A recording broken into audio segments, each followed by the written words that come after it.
So Parliament resumes at 2 o'clock after a week's recess, when I did note there was quite a lot of ministerial travel offshore, including the Prime Minister's visit to India. I myself took a speakers delegation and a trade delegation to China for the week, which was a very successful visit. When we start at 2 o'clock, we'll note the recent passing of Reg Borman, who was a Member of Parliament for one term in the Wairarapa. There is a tradition here in Parliament that we note the passings of former members and stand to our feet for 30 seconds or so.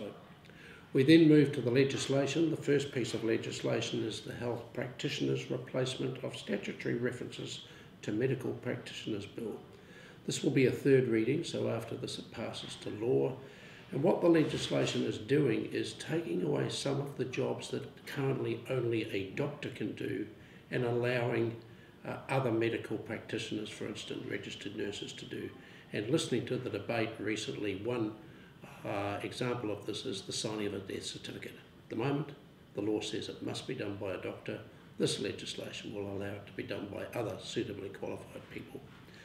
We then move to a piece of legislation, the Police Cost Recovery Amendment Bill, and again, that's a third reading.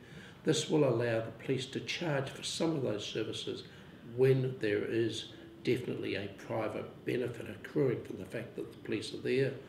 The third piece of legislation, if we get onto it, Substance Addiction Compulsory Assessment and Treatment Bill.